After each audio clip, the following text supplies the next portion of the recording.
The National Civil War Museum in Harrisburg, Pennsylvania, holds original manuscripts from hundreds of Civil War soldiers. One of these was Private William Elisha Stoker, a young father from Texas who fought for the Confederacy. We have no photograph of Private Stoker, but his collection of 30 letters, written between August of 1862 and May of 1864, offers as vivid a snapshot as any of wartime life for a young, frightened soldier and lonely husband and father. Stoker hated that the war kept him away from his wife Elizabeth, who he called Betty, and their young daughter Priscilla, both of whom he missed deeply. He wrote from camp, "But when I reflect back upon the happy days we have spent together at that sweet little home, and then think where I am now, it nearly makes my heart just sink with dismay." Stoker was a member of General John Walker's Texas Division, which historian Richard Lowe considers the single most formidable Confederate fighting unit in the Trans-Mississippi Theater.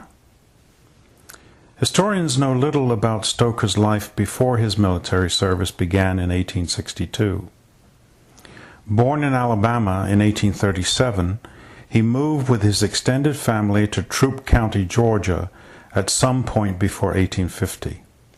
Then, Brother Elisha, as his stepbrothers called him, moved to East Texas, married a young woman named Elizabeth, and established a farm outside of Coffeyville in Upshur County. The young couple had at least one daughter, who they named Priscilla, before Republican candidate Abraham Lincoln won the 1860 election and Southern states seceded from the Union. The Stokers didn't live on a plantation, and they were not active in politics, but they did own 2 slaves. The conflict over slavery's future was a conflict about their way of life. Yet it appears that William Elisha Stoker was not amongst the 25,000 Texans who volunteered for service as the war began. The Confederate government authorized a military draft in February 1862, and Stoker entered Company H of the 18th Texas Infantry in May. His letters suggest that he was conscripted into service. Stoker's Texas Company underwent a grueling march to Arkansas over the summer of 1862, arriving by September.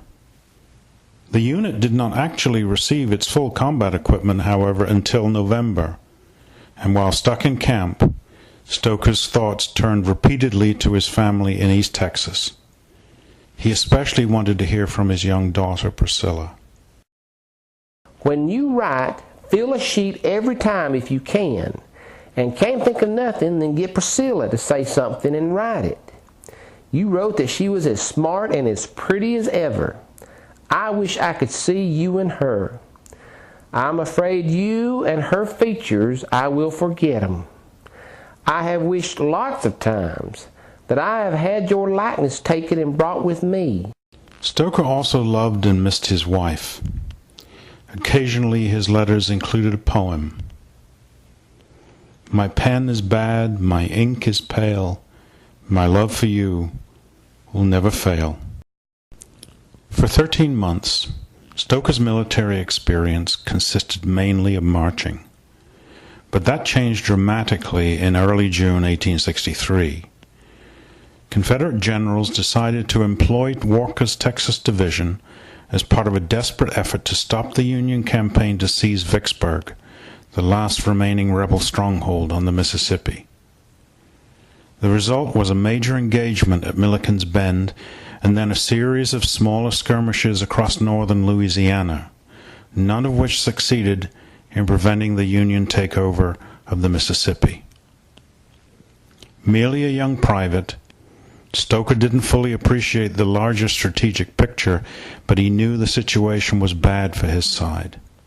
He told his wife Betty that even General Walker had admitted that they had done well to come out with any men at all. Whenever William Stoker wrote home, he didn't hide the harsh reality of Army life. He claimed he only wanted to let Elizabeth know how soldiers had to live. One issue that the young farmer mentioned repeatedly in his letters was the lack of good food. "Plant lots of vegetables," he instructed Betty, claiming that once he returned home, his family would see some of the powerfulest eating because he was nearly perished out for something good to eat. In addition, Stoker's assessment of the medical care that he and his colleagues received was harshly critical. We're all getting very much dissatisfied. Up here there is so much sickness and so many dying. They just die all the time.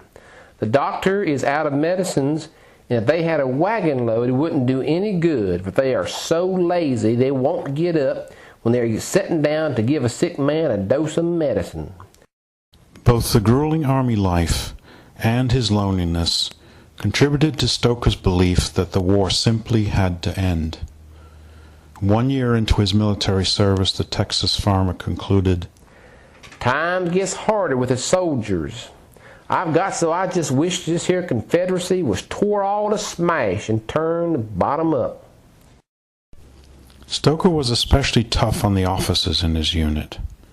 Enlisted men, he reported, had given up all hopes of us gaining our independence.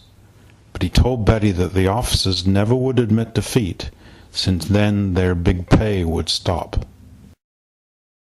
Stoker's involvement in the war ended in late spring 1864, following the Battle of Jenkins Ferry, which took place on the banks of the Saline River in Grant County, Arkansas.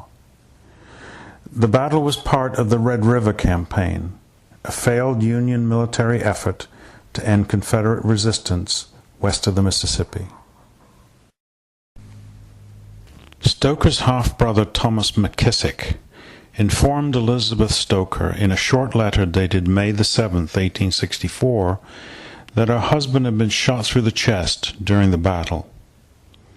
Thomas was hopeful, or at least he appeared to be in the note. "I think he will get over it, and he said he would come home as quick as he could," he wrote gently to his sister-in-law. William Stoker, however, never returned home to his wife and daughter. He was one of the nation's more than 620,000 casualties of war. What he left his family, however, was a rich testimony about the hardships of that conflict and the sacrifices of a generation of Americans who fought with each other so bitterly over the meaning of their great national experiment.